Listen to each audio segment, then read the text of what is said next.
Things happened that I can't eat, that I could not have planned, right? I woke up one day and there was a deposit in my bank account from a job I had not worked in like 3-4 years. Okay, this was my high school job.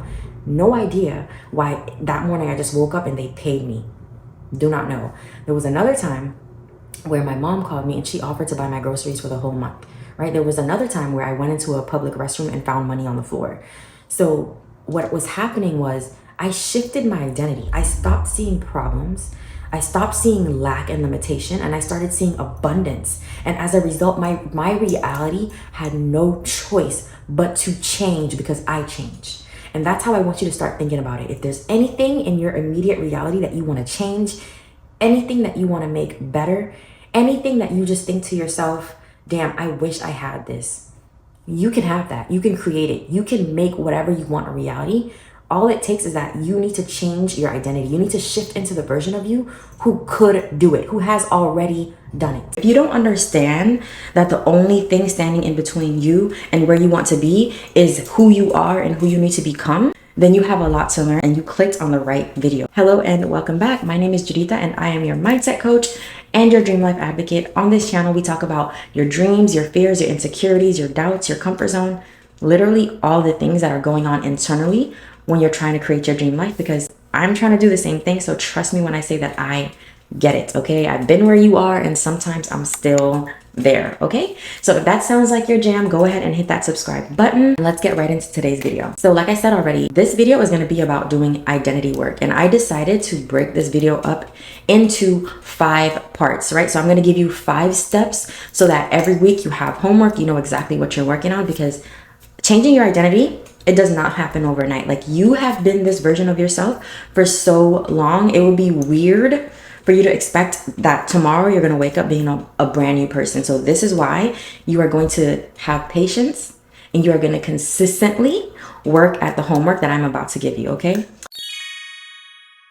The first thing that I want to talk about is who you currently believe that you are and who you need to become. Because once you have a list of who you are and then you have another list of who you need to become, you can compare it. And it's easier to see the gap in between the two and how you need to grow in order to fill that space. But before I get into it, I just want to talk about how identity work has helped and shifted my own life so you get a better understanding of why this is important. So for me, there has been literally so many different versions of myself at this point, like from college until now.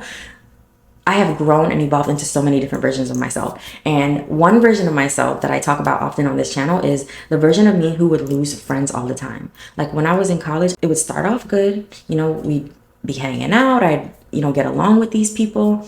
And then something would happen, right? And then all of a sudden, I don't like them. They don't like me. We're not talking. Like that last, I want to say my freshman year of college, I barely spent time in my room by like the last semester, right? Because I didn't get along with my roommate. And at first I just thought, well, okay, it's their problem. Like it's these girls, because I had moved away from my hometown. I was in a new city. My phone ran out of storage as I was telling that story. So I'm going to try to remember where I was so I can continue telling it. Okay. So I was saying, okay, so in college I would lose friends, blah, blah, blah. And I started to think about like, okay, maybe it's not them. Like maybe it's me. If I'm the common denominator in all these friendships, maybe there is something that I'm doing that is affecting them, right? Maybe it's not just these bitches can't handle me. Like maybe I actually need to change something within myself.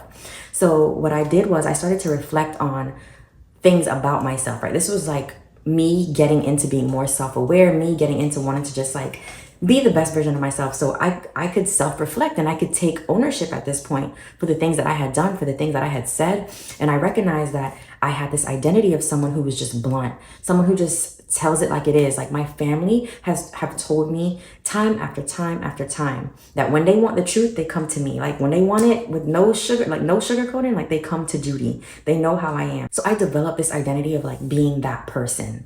I'm that person who's going to tell you the truth, whether it hurts your feelings or not.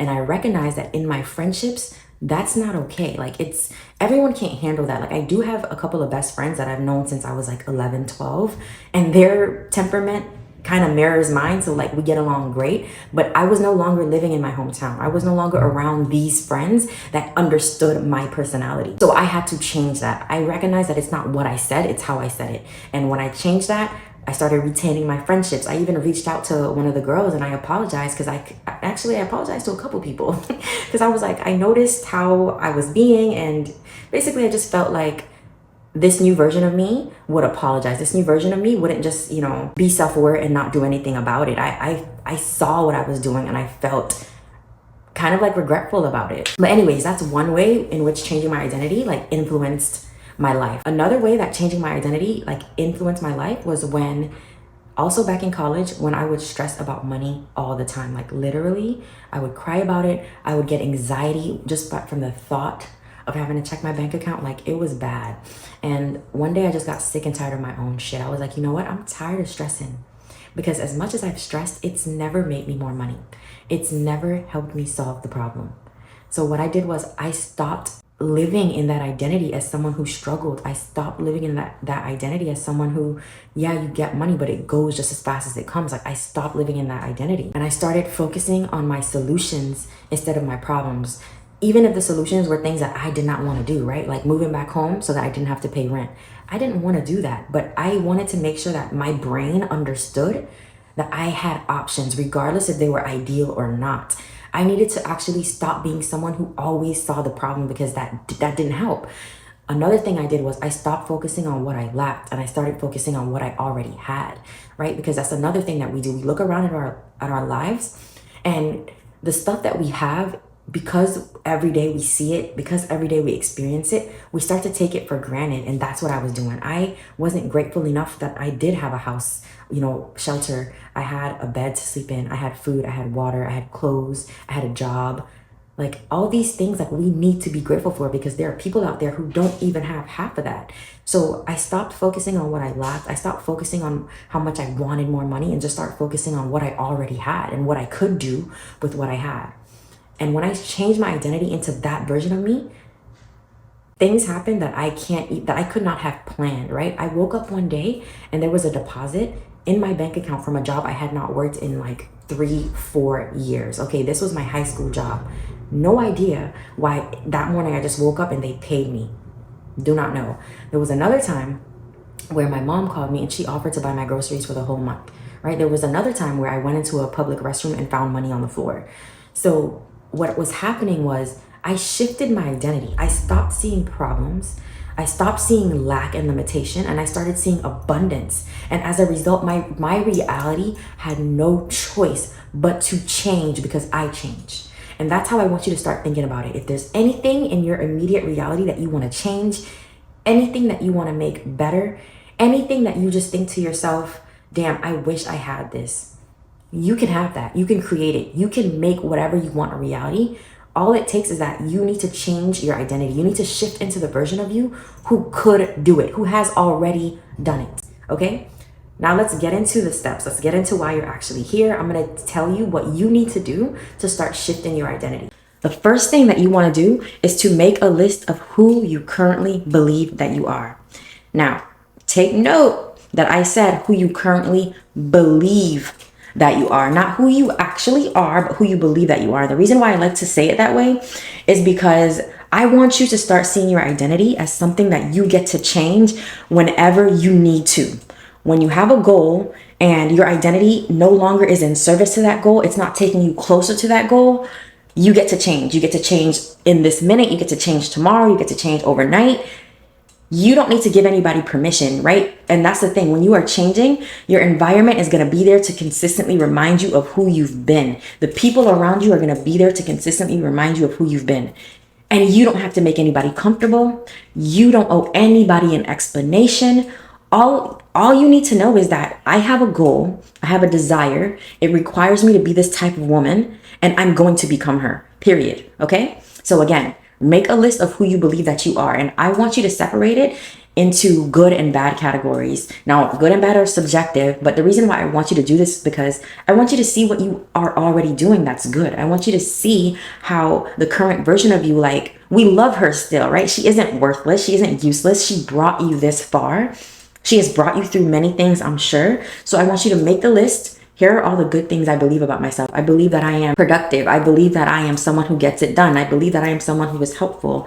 I believe that I am someone who can get up and take leadership when I need to. Like, whatever it is that you believe about your current identity, and don't lie, don't try to embellish. Just be real about what you believe. And if that list is short, it's okay. Do not try to force anything. Now, once you have that list, also make a list of all the not so good things, right? The things that you know you need to change. Maybe I can be lazy. I'm not very productive. I'm an overthinker. Like, whatever it is that you would say is not helping you achieve the goals and the dreams that you have, write that down as well. Now you should have a list of who you've been being, who you believe that you are. The next thing you're going to do is think about your dream life. Think about the goals that you have. And then you're going to ask yourself, who do I need to become to have this life? Who do I need to become to achieve this goal? Because you need to make a list of those attributes. You need to make a list about that person, that version of you. Is she someone who is courageous? Does she have confidence? Is she resilient? Is she someone who does hard things even when she doesn't feel like it? I want you to really think about the characteristics. Is she loyal? Is she respectful? Build this character up in your head, because this thing that you call my life, it's a movie, and we're going to start treating it like one. So I want you to create that character. What does she stand for? What does she value? All those things about her, I want you to write it down. So now you have two lists. You have the list of who you believe that you are. You'll have the list of the type of woman that you want to become. I want you to take a look at both lists and compare it. How far off are you from who you need to become? What characteristics do you see in who you currently are that are completely opposite from who you need to become? Like, for example, maybe who you currently are is someone who procrastinates. But when you look at the list of your dream girl, the dream version of you, that version of you takes action right away. She has an idea and she takes action on it immediately, right? That's going to be two opposing characteristics. However, it's good for you to know that, because now you know, okay, I need to bridge that gap. I need to become the type of woman who takes action immediately. So you have those two lists. You have a good understanding of who you are, who you need to become. The next thing that you're going to do is make a list of the habits and the routines that version of you, the successful version of you, would have, because we want to start practicing those habits immediately. So what does this look like? Because I work with a lot of entrepreneurs and aspiring entrepreneurs, I'm going to use that as an example. If you say, I want to be an entrepreneur, that is your goal. You know that you need to become courageous. You need to be resilient. You need to be someone who takes risks. You need to be someone who's comfortable with uncertainty, all these things. But what habits would that version of you have? She would get up earlier, probably. She would work out. She would maybe exchange tea instead of coffee. She would speak to herself differently. She would watch her thoughts. Write down all the habits and the routines that version of you would embody on a daily basis. If you need help with this, feel free to use ChatGPT. When you use ChatGPT, ChatGPT gets smarter, but when you use your own brain, you get smarter. But do not feel like, I have used ChatGPT for many things. So if you do want to, just to give you a head start, absolutely, please do. So make the list, and now you understand what needs to change, right? Now you understand what habits you need to implement. And what I want you to do is I want you to put the list together of the habits and routines as well as the characteristics and stick that on your wall. I want you to be able to wake up in the morning and read that list of the woman you are becoming, of her habits and her routines. Every day, put it somewhere where you can see it. Put it on your mirror, put it on your bedroom wall, put it in your office, put it where you can read it, because there are going to be moments when you falter. There are going to be moments when you forget. There are going to be moments when you doubt, and you have to be able to look at that list and say, hold on, this is my goal and it requires me to be resilient. I can be resilient in this moment because this is what it requires of me, right? This is my goal and it requires me to be comfortable with uncertainty, even though uncertainty fucking feels uncomfortable as fuck and my brain hates that shit. This is what my goal requires of me, and I'm willing to be that version of myself today. Okay, that is it for part one. I don't want to give y'all too much homework, and what I'll do to make this easier is I'll link a document, maybe like a what's it called? What is it called? A Google Doc. I'll link a Google Doc below with the questions, just so that you have an idea of what you should be journaling, because you definitely want to journal these things out. You don't just want to think about it. So choose a time, a place, Make sure it's a quiet place, light a candle, an incense, whatever. And I really want you to make these lists from a place of focus. I don't want you to just sit around and listen to this as you're cooking and try to make the list in your head. No, actually take the time to do this. And that is it for part 1. Now come back next week for part 2, because we're going to be talking about your limiting beliefs. We're going to be talking about the doubts and the fears that are inevitably going to come up. Okay, but that is it for this week. Make sure you get your homework done. You have a week to do it. However, I want you to ask yourself this one question. Would the future successful version of me wait a whole week to get this done, or would she do it immediately? I don't know. It's up to you. I will see you guys on the next video, and make sure that you hit that subscribe button if this is your jam, if you are into growth, if you are into creating your dream life, if you are just learning how to manage your mind. Make sure that you subscribe, okay? I will see you ladies next week.